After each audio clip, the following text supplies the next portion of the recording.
Hi, welcome to another Tim's Read Throughs on the Road edition. Still down here in Chester, Virginia. They don't have much work for us guys from Pennsylvania. You know, they got to take care of their own first. Um, I understand that. Not too happy about it, but I am thankful to have work. You know, there's always got to be a silver lining. So, before I jump into the chapter, I want to go ahead and say that this is one of my favorite chapters out of all five books, out of all the chapters that have been released for Winds of Winter. This chapter it's one of my favorites, and you know I say one of because I'm sure there are more throughout the five books that when I get to them I'm going to be like, yeah, I forgot about that. So you know there's definitely a lot of really good chapters, but this one it's just the foreshadowing. It's so good. The you know the descriptions of just everything. It's really good. In my opinion, it's some of George's best work. So with that being said, let's jump right into Bran. It seemed as though he had been falling for years. Fly, a voice whispered in the darkness, but Bran did not know how to fly, so all he could do was fall. Maester Lewin made a little boy of clay, baked him till he was hard and brittle, dressed him in Bran's clothes, and flung him off a roof. Bran remembered the way he shattered. But I never fall, he said, falling. The ground was so far below him, he could barely make it out through the gray mists that whirled around him. But he could feel how fast he was falling, and he knew what was waiting for him down there. Even in dreams, you could not fall forever. He would wake up the instant before he hit the ground, he knew. You always woke up in the instant before you hit the ground. And if you don't? The voice asked. The ground was closer now. Still far, far away. 1,000 miles away. But closer than it had been. It was cold here in the darkness. There was no sun, no stars. Only the ground below coming up to smash him. And the gray mists, and the whispering voice. He wanted to cry. Not cry, fly. I can't fly, Bran said. I can't. I can't. How do you know? Have you ever tried? The voice was high and thin. Bran looked around to see where it was coming from. A crow was spiraling down with him, just out of reach, following him as he fell. Help me, he said. I'm trying, the crow replied. Say, got any corn? Bran reached into his pocket as the darkness spun dizzily around him. When he pulled his hand out, golden kernels slid from between his fingers into the air. They fell with him. The crow landed on his hand and began to eat. Are you really a crow? Bran asked. Are you really falling? The crow asked back. It's just a dream, Bran said. Is it? Asked the crow. I'll wake up when I hit the ground, Bran told the bird. You'll die when you hit the ground, the crow said. It went back to eating corn. Bran looked down. He could see mountains now, their peaks white with snow, and the silver thread of rivers and dark woods. He closed his eyes and began to cry. That won't do any good, the crow said. I told you. The answer is flying, not crying. How hard can it be? I'm doing it. The crow took to the air and flapped around Bran's hand. You have wings, Bran pointed out. Maybe you do too. Bran felt along his shoulders, groping for feathers. There are different kinds of wings, the crow said.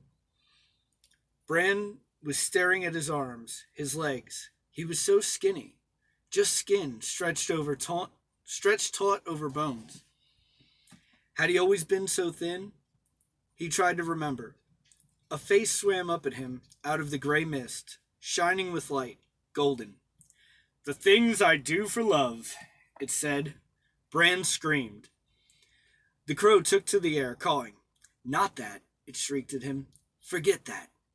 You do not need it now. Put it aside. Put it away. It landed on Bran's shoulder and pecked at him, and the shining golden face was gone. Bran was falling faster than ever. The gray mists howled around him as he plunged toward the earth below. "What are you doing to me?" he asked the crow, tearful. "Teaching you how to fly." "I can't fly." "You're flying right now." "I'm falling." "Every flight begins with a fall," the crow said. "Look down." "I'm afraid." "Look down." Bran looked down and felt his insides turn to water. The ground was rushing up at him now. The whole world was spread out below him. A tapestry of white and brown and green. He could see everything so clearly that for a moment he forgot to be afraid. He could see the whole realm and everything and everyone in it. He saw Winterfell as the eagles see it, the tall towers looking squat and stubby from above, the castle walls just lines in the dirt. He saw Maester Luwin on his balcony, studying the sky through a polished bronze tube and frowning as he made notes in a book. He saw his brother Robb, taller and stronger than he remembered him, practicing swordplay in the yard with real steel in his hands. He saw Hodor, the simple giant from the stables, carrying an anvil to Micken's forge, hefting it onto his shoulder as easily as another man might have to bale a hay. At the heart of the Godswood, the great white weirwood brooded over its reflection in the black pool, its leaves rustling in a chill wind. When it felt Bran watching, it lifted its eyes from the still waters and stared back at him knowingly. He looked east and saw a galley racing across the waters of the Bight. He saw his mother sitting alone in a cabin, looking at a blood-stained knife on a table in front of her, as the rowers pulled at their oars and Sir Roderick leaned across the rail, shaking and heaving. A storm was gathering ahead of them, a vast, dark roaring lashed by lightning, but somehow they could not see it. He looked south and saw the great blue-green rush of the Trident. He saw his father pleading with the king, his face etched with grief. He saw Sansa crying herself to sleep at night, and he saw Arya watching in silence and holding her secrets hard in her heart. There were shadows all around them. One shadow was dark as ash, with the terrible face of a hound. Another was armored like the sun, golden and beautiful. Over them both loomed a giant in armor made of stone. But when he opened his visor, there was nothing inside but darkness and thick black blood. He lifted his eyes and saw clear across the narrow sea to the free cities and the green Dothraki Sea and beyond, to Vaes Dothrak under its mountain, to the fabled lands of the Jade Sea, to Ashai by the shadow, where dragons stirred beneath the sunrise. Finally he looked north. He saw the wall shining like blue crystal and his bastard brother Jon sleeping alone in a cold bed, his skin growing pale and hard as the memory of all warmth fled from him. And he looked past the wall, past endless forests cloaked in snow, past the frozen shore and the great blue-white rivers of ice and the dead plains where nothing grew or lived. North and north and north he looked, to a curtain of light at the end of the world.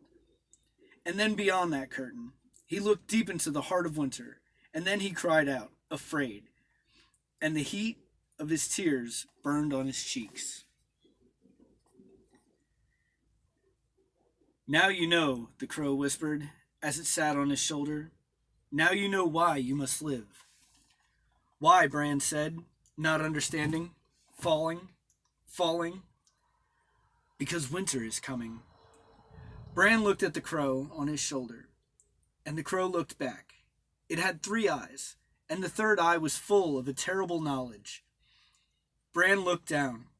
There was nothing below him now but snow and cold and death, a frozen wasteland where jagged blue-white spears of ice waited to embrace him. They flew up at him like spears. He saw the bones of 1,000 other dreamers impaled upon their points. He was desperately afraid. Can a man still be brave if he's afraid? He heard his own voice saying, small and far away. And his father's voice replied to him, that is the only time a man can be brave. Now, Bran, the crow urged, choose, fly or die. Death reached for him, screaming. Bran spread his arms and flew. Wings unseen drank the wind and filled and pulled him upward. The terrible needles of ice receded below him. The sky opened up above. Bran soared. It was better than climbing. It was better than anything. The world grew small beneath him. I'm flying, he cried out in delight. I've noticed, said the three-eyed crow. It took to the air, flapping its wings in his face, slowing him, blinding him. He faltered in the air as its pinions beat against his cheeks. Its beak stabbed at him fiercely, and Bran felt a sudden blinding pain in the middle of his forehead, between his eyes. What are you doing? He shrieked. The crow opened its beak and called at him, a shrill scream of fear, and the gray mist shuddered and swirled around him and ripped away like a veil. And he saw that the crow was really a woman, a serving woman with long black hair, and he knew her from somewhere. From Winterfell. Yes, that was it. He remembered her now. And then he realized that he was in Winterfell, in a bed, in some chilly tower room, and the black-haired woman dropped a basin of water to shatter on the floor and ran down the steps, shouting, He's awake! He's awake! He's awake! Bran touched his forehead. Between his eyes, the place where the crow had pecked him was still burning. But there was nothing there. No blood, no wound. He felt weak and dizzy. He tried to get out of bed, but nothing happened. And then there was a movement beside the bed, and something landed lightly on his legs. He felt nothing. A pair of yellow eyes looked into his own, shining like the sun. The window was open, and it was cold in the room, but the warmth that came off the wolf enfolded him like a hot bath. His pup, Bran realized. Or was it? He was so big now. He reached out to pet him. His hand trembled like a leaf. When his brother Robb burst into the room, breathless from his dash up the tower steps, the direwolf was licking Bran's face. Bran looked up calmly. His name is Summer, he said. And that ends another chapter in George R.R. Martin's Game of Thrones. It took me 11 takes to get that right, and I still stuttered throughout. But you know what? It was so worth it. That was so much fun to do. One of my favorite chapters. I mean, I'll tell you what. In the comments, I want you guys to tell me the foreshadowing that you noticed throughout the reading. Tell me, I mean, if you're familiar with the show. If you're not familiar with the show or the story, then it just seems like a cryptic dream. But if you're familiar with the show or the books, let me know in the comments the foreshadowing that you checked out, and we'll discuss, because, man, that was good. Make sure you like, comment, subscribe, click the little notification bell. That way you know when I'm posting these. And the next one is Catelyn. So I'll see you in that one. Thanks.